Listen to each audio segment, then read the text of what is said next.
नमस्कार दोस्तों, welcome to Nasdaq. मेरा नाम है प्रविंदर और हम पढ़ रहे हैं माइक्रोसॉफ्ट ऑफिस एक्सेल। पिछली क्लास में हमने कंडीशनल फॉर्मेटिंग को स्टार्ट कर लिया था। आज है उसी की सेकंड क्लास। जो ऑप्शंस हमने पिछली क्लास में छोड़ दी थी उनको हम आज कंप्लीट करेंगे। तो ज़्यादा देर न लगाते हुए चलिए शुरू करते हैं।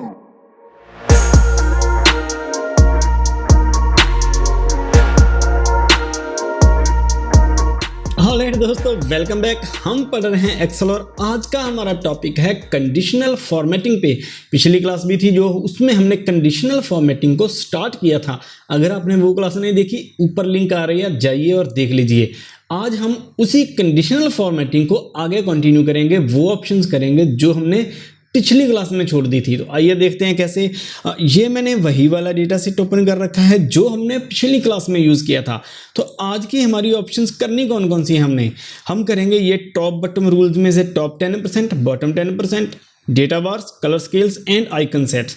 तो सबसे पहले हम इसको कर लेते हैं सिलेक्ट, पूरे डेटा को, इस पूरी कॉलम को, और हम सबसे पहले अप्लाई करेंगे टॉप बॉटम रूल्स में से टॉप 10%। इसको मैं जब भी क्लिक करूंगा तो हो क्या रहा देखिए, 95 एंड 96 टॉप 2 वैल्यूज हाईलाइट हो गई हैं इस फॉर्मेटिंग से। तो ये दो ही क्यों हाईलाइट हुई? 10% का मतलब यहाँ पे हो क्या रहा है? टोटल डेटा आइटम्स हमारे पास कितनी हैं? 20 का 10% क्या होगा? 2। इसीलिए पहली दो टॉप वैल्यूज इसने हाईलाइट कर दी हैं एक्सेल ने। अगर हम इसको 10 को 20 कर देंगे, 20 का 20% कितना होगा? 4। तो पहली 4 वैल्यूज, टॉप 4 वैल्यूज हाईलाइट हो जाएंगी। अगर मैं इसको 20 को 50 करूंगा तो 20 का 50% क्या होता है? 10। 20 का हाफ मतलब, तो टॉप 10 वैल्यूज हाईलाइट हो जाएंगी। देखिए हम काउंट करते हैं कितनी हाईलाइट हुई हैं। 1 2 3 4 5 6 7 8 9 10 वैल्यूज हाईलाइट हो चुकी हैं। तो ये तो हुआ परसेंटेज के अकॉर्डिंग कितने परसेंट सेल्स आपने हाईलाइट करने हैं टोटल में से। उसके लिए हम इस ऑप्शन को यूज करते हैं टॉप 10% को। अब अगर इसी को हमने नीचे से बॉटम से अप्लाई करना हो, इसका टोटली ऑपोजिट होता है वो, उसके लिए कौन सी ऑप्शन यूज करेंगे? Yes, bottom 10%। कैसे करेंगे? फिर से वही कॉलम को सिलेक्ट कर लिया हमने और नीचे इधर गए कंडीशनल फॉर्मेटिंग, इसके अंदर top bottom rules and bottom 10%। अब इसमें बॉटम 10% में सिमिलरली 2 वैल्यूज आ रही हैं जो 20 की 10% हैं। अगर इसको 20 का 20% करेंगे कितनी 4 वैल्यूज आएंगी। 20 का 50% करेंगे 10 वैल्यूज, नीचे से 10 वैल्यूज आ जाएंगी। तो आई होप इतने तक आपको क्लियर हो चुका होगा टॉप 10 वैल्यूज हैं, टॉप बॉटम 10% वैल्यूज क्या होती हैं, कैसे निकालते हैं एक्सेल में कंडीशनल फॉर्मेटिंग यूज करके। अब आगे चलते हैं हम, इसको मैं कर देता हूं कैंसिल। कंडीशनल फॉर्मेटिंग का ही नेक्स्ट पार्ट डेटा बार्स। अब डेटा बार्स क्या होता है? बार्स क्या होते हैं? चार्ट की एक टाइप है। नो डाउट अभी हमने चार्ट्स को डिस्कस नहीं किया है, छोड़ दीजिए, आने वाली क्लासेस में करेंगे।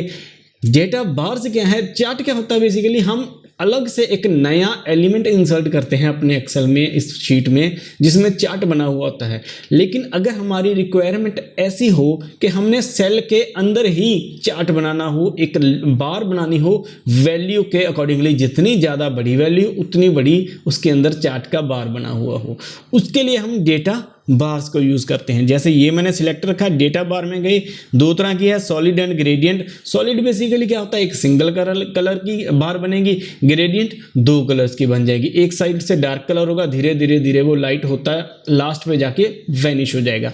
पहले हम सॉलिड लगा के देखते हैं। जैसे मैंने ये पिंक लगाई है या रेड है, इस पर क्लिक किया तो देखिए सॉलिड कलर की बार्स बन गई हैं। 95 की बार सबसे बड़ी है, 96 की सबसे बड़ी है, 95 उससे छोटी, 50 उससे छोटी। नीचे करते करते जितनी वैल्यू है उतनी बड़ी बार आ रही है। अगर इसको मैं बड़ा भी कर दूंगा सेल को तो बार भी उसके अकॉर्डिंगली बड़ी हो जाएगी।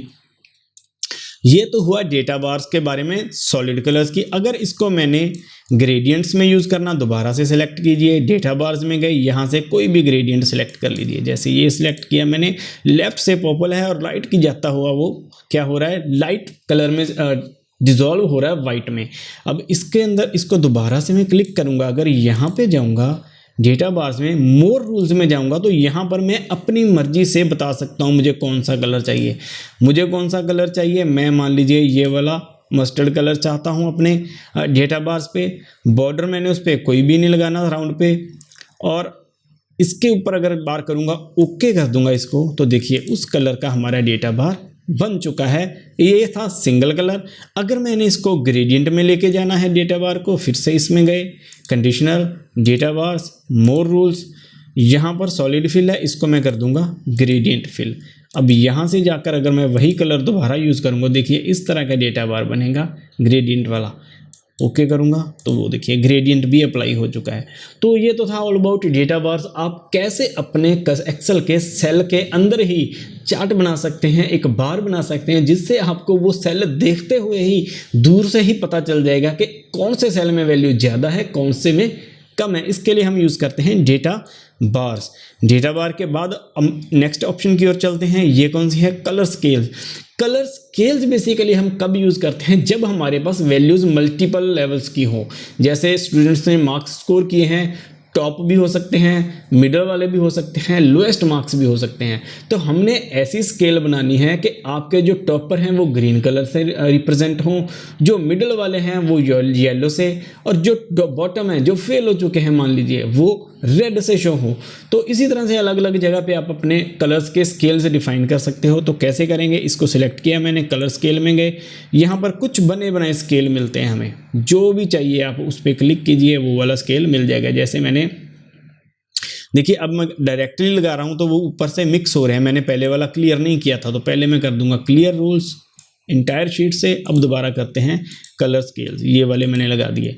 तो अब यहाँ पे वही देखिए 95 एंड 96 टॉप वैल्यूज़ हैं, ये ग्रीन से शो रिप्रेजेंट हो रही हैं। 50 बीच वाली है, ये येलो है। 36 थोड़ी डाउन है, तो ये थोड़ी सी ऑरेंज की ओर शिफ्ट हो रही है। ये 27 भी ऑरेंज है।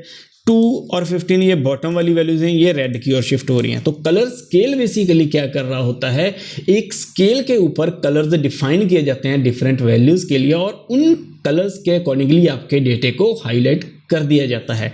अगर आपने इसको डिटेल में देखना है तो कैसे करेंगे? इसको पूरे को कॉलम को सिलेक्ट करेंगे, कंडीशनल फॉर्मेटिंग, कलर स्केल्स, यहाँ पर जाकर मोर रूल्स में सिलेक्ट कर लेंगे।